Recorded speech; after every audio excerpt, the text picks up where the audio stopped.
सिंध की तारीख़ ते ॻाल्हि ॿोल जे सिलसिले में रुख सिंधी दोस्तनि साथियुनि भाउरनि भेनरुनि सां मुखातिबु आहियां। अॼु सिंध जो हिकिड़ो अहम किरदारु आहे, उन ते ॻाल्हाईंदासीं। उहो मौजूदा सिंध न पर क़दीम सिंध जो, जंहिंमें कच्छ, भुज, काठियावाड़, पूरो पाकिस्तान शामिल हुयो। रिणमल जाड़ी जो घटि माण्हुनि खे इन्हनि किरदारनि बाबति ख़बर आहे। ही रिणमल जाड़ी जो किरदारु मुंहिंजी किताब मिटीअ जा मुहाफ़िज़ जो हिकु हिसो आहे। हिन सूमरनि जे दौर में धारे लश्कर, धारे कब्ज़े ऐं हमले ख़िलाफ़ु मज़ाहिमत कई, वॾो किरदारु अदा कयो रिणमल जाड़ी जो। हाणे रिणमल जाड़ी जो सूमरनि जे दौर में कच्छ जे किनारे ते आबाद जाड़ी जन मां हिकु बहादुर अॻवान हो, जंहिं सुल्तान अलाउद्दीन खिलजीअ जे लश्कर ख़िलाफ़ु मज़ाहिमत कंदे शहादत हासिल कई। पंहिंजी ॻाल्हि ॿोल सूमरनि जी हुकूमत सिंध ऐं कच्छ जे लाॻापन ऐं रिणमल जे किरदार खे तारीख़ी मक़सदनि जे रोशनीअ में बयानु कंदी। पंहिंजी ॻाल्हि ॿोल तारीख़ी मक़सदनि जे रोशनीअ में हूंदी। सूमरा घराणो सिंध जी तारीख़ में हिकु अहम देसी राज तौरु साम्हूं आयो, जेको अरबन जे गैर मक़ामी राज खां पोइ सिंध जे ॾखिण ऐं कच्छ जे पासे ते हाकुम थियो। सूमरनि जी हुकूमत तक़रीबन 11वीं सदीअ खां 15वीं सदीअ ताईं हली, जंहिं दौरान सिंध जी सक़ाफ़त, अदब ऐं सियासी ख़ुदमुख़्तियारी खे नओं रूह मिलियो।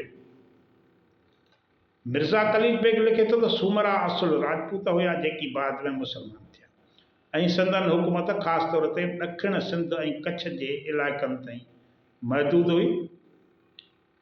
जॾहिं त दुनिया जूं इंसाइक्लोपीडियाज़ मूजिबि सूमरनि बादशाहनि जो तख़्तगाह जेके तख़्तगाह हुया उन्हनि जा, उन में ठट्टो, नसरपुर, अमरकोट ऐं कच्छ शामिल हुया, जिते जाड़ी जन, सोढन ऐं ॿियनि मक़ामी बिरादरियुनि सां संदन लाॻापा ऐं वेड़ियूं थींदियूं रहियूं, इख़्तिलाफ़ थींदा, झड़प थींदा। सिंध ऐं कच्छ जा लाॻापा इहो आहे त ईअं ॿियो इन खे हिकु वतन करे सम्झी सघिजे थो त कच्छ सिंध जी कच्छ पासे वारो उहो वतन जिते बि सिंधी आबाद हुया, उहो बि सिंध वतन जो हिकु हिसो हुयो ऐं आहे। हाणे सिंध ऐं कच्छ जे लाॻापन में जाड़ी जन जो किरदारु इंतिहाई अहम रहियो आहे। ॿई पासा जाड़ी जा, सूमरा, समा, सभु इहे साॻिया माण्हू, साॻियूं ज़ातियूं, बिरादरियूं, सिंधी क़ौम ॿिन्ही पासे आबाद हुई। सूमरा दौर में सिंध ऐं कच्छ जे लाॻापन जो बुनियादु न सिर्फ़ु जाग्राफियाई वेझड़ाई हुई, पर सियासी ऐं क़बाइली इतिहादनि ते पिणु हुन जो दारोमदार हुयो।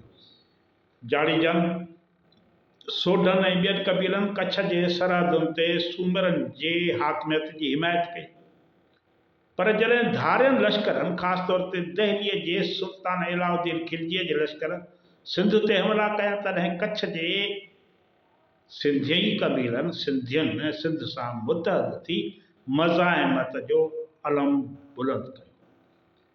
छाजे हिकिड़ी क़ौम, हिकु वतन।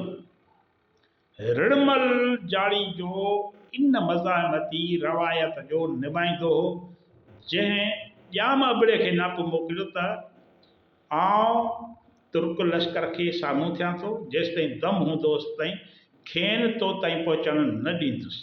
यानी पहिरियां कच्छ जा सिंधी पंहिंजे वतन जी हिफ़ाज़त कंदा ऐं जेसीं ताईं जहिड़ा हूंदा तेसि ताईं सिंध में धारियो दाख़िल न थींदो। हीउ न्यापो न सिर्फ़ु वफ़ादारीअ जो इज़हार हो, पर सूमरा राज जे बचाव लाइ हिकु सियासी ऐलान पिणु हुयो। रिणमल जाड़ी जो पंहिंजे क़बीले जा सूर्य गॾु करे कच्छ जे वाट ते धारे लश्कर जे साम्हूं थियो। जंग दौरान हू बहादुरी सां विढ़ंदे विढ़ंदे शहीद थी वियो। संदसि शहादत सूमरा राज जे पोयां कच्छ जे तहफ़ुज़ लाइ हिकु अलामती क़ुर्बानी बणिजी वई, जेका अॼु बि लोक अदब ऐं तारीख़ी रवायतुनि में ज़िंदा आहे। रणमल जाड़ेजा जो किरदारु सूमरा दौर जी सियासी मज़ाहमत, सिंध कच्छ लाॻापन ऐं क़बाइली वफ़ादारीअ जो ज़िंदह मिसाल आहे। संदसि अहवाल न सिर्फ़ तारीख़ी पर सक़ाफ़ती ऐं अदबी लिहाज़ खां बि अहमियत रखे थो, जंहिंखे आलमी सतह ते उजागर करण वक़्त जी ज़रूरत आहे। हाणे उहे साॻिया किरदार जेके कच्छ भुज काठियावाड़ जा आहिनि ऐं उहे किरदार मौजूदा सिंध जा बि हीरा आहिनि, सिंधी क़ौम जा हीरा आहिनि, कच्छ भुज जा बि हीरा आहिनि। असांजा हीरा साॻिया आहिनि, गॾियल आहिनि। असांजा सूरमा ऐं सूरमियूं साॻियूं आहिनि। अवां जी वॾी वॾी महिरबानी। ईंदड़ वीडियो ताईं इजाज़त ॾींदुसि।